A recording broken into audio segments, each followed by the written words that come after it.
Want to save on that new car? Reduce the price on your phone bills? Or perhaps you just want to get more when you sell your old or unneeded stuff? Hey Brainwash friends, I'm Aaron Tupaz of Positively Brainwashed, and today I promise to teach you 20 tips on how to bargain and negotiate. These tips will be about having the right mentality, preparation, practical techniques, precautions and what not to do, and some scripts and structure to get you started, including my favorite phrase. So let's get started. Tip number 1 is don't feel bad. Some people feel bad for negotiating. They don't speak up and just accept the price that's been handed to them. So don't feel embarrassed like you're cheap, because if it's done the right way, you'll feel great and save a lot of money. Number 2 is to do your research. Do research on the product. If you can quote the prices of the competition to the person you're making a deal with, you will have the upper hand and they will be more likely to compromise. It helps to bring proof, so get ready to pull your phone and show their competitor's website. Believe me, nobody wants to lose business to a competitor, so try this to reduce your interest on your credit cards, gym memberships, phone bills, or when you go shopping. Find what you think is a fair price and then aim to lower it by like 10% if you're buying, or increase it if you're selling. Number 3 is to determine your cheapest price or worst case scenario. Before you even negotiate, make sure you know what's the price that you will without a doubt refuse to accept. Because if you've ever agreed to something and the next day you've regretted it, then you know exactly what I'm talking about. So if someone is getting you to cross this line, be willing to confidently walk away, and perhaps do more research or just go to a different place. Number 4 is to know who should make the first offer. If you're prepared and did your research, then make the first offer. Now if you're buying, make it low enough that they'll say no, but not so much that they think you're crazy. Because you'll always wonder if you could have gone lower if you don't pick something low and they accept it immediately. But if you're not prepared, then let them make the first offer. Just make sure you don't accept it and counter offer a better price for you, knowing you'll probably meet somewhere in the middle. Number 5 is to build rapport. Asking for their name and using it often can help build rapport. People tend to love hearing their own names. Also, there's nothing wrong with a little bit of small talk and trying to find something you guys have in common, because it's much harder to take advantage of you if they like and connect with you. Number 6 is to try to get add-ons. If the price is non-negotiable or they've gone as low as they can already, then see if they can throw in things like free delivery or free accessories. Like if you're negotiating your salary, ask for more vacation time, or if you can work from home. The point is, don't always just focus on the price. Number 7 is to ask to speak to someone higher. There might be someone higher who can listen to your complaints and give you a better deal. But do your best to be friendly, because no one wants to negotiate with a jerk. Number 8 is to go under the table. On eBay, I'll sometimes message the sellers and ask if they want to bypass eBay and just use PayPal. Because remember, they have to pay eBay too, so they'll save money as well, or it won't make much of a difference.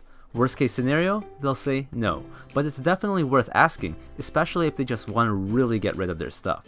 Also, whenever possible, try to pay by cash. They might save money by not having to pay transaction fees on credit cards, and they might not charge you tax if you get it under the table. Number 9, cash says you're serious. Take out cash to show you're serious about buying and talk about your competitors. So if the price can't be agreed upon and you walk away, there's a chance they'll give in, because like I mentioned in tip number 2, they don't want you going to their competitors. But if the person has a monopoly and has the best price in town, then another strategy is to consider playing dumb during the negotiations. Because if the person knows you've done your research, then most likely they'll know you'll come crawling back.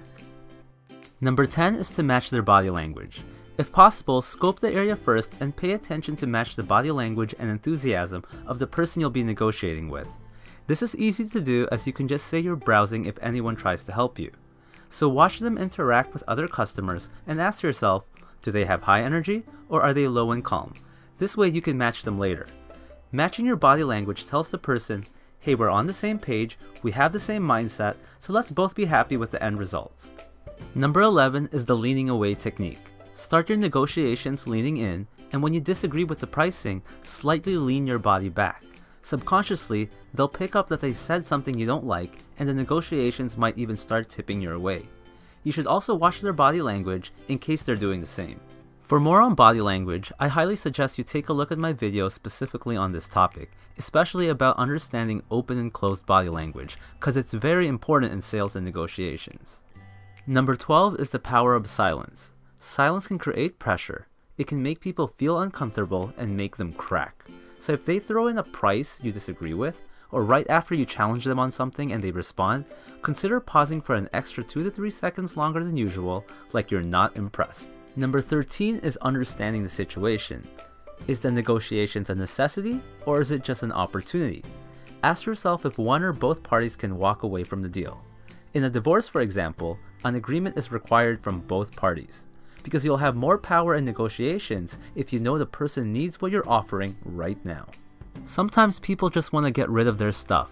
Like for Craigslist, you could just arrive at their place and simply say, "Listen, I know you asked for $50, but all I got is $40 right now. Do you want it?" And many times, they'll say yes without arguing. Number 14 is to mention if you're a regular customer, and if you come there almost every day. And if you're dealing with your phone provider, tell them how long you've been loyal to them. Or if you're not a regular customer, then give them the impression you'll be a regular customer or that you'll have future deals. Number 15 is to have an escape plan. If you really can't settle on an agreement, then always have an escape plan, especially if you don't want to be rude and just leave. Like just tell the person you have a meeting or an appointment to go to.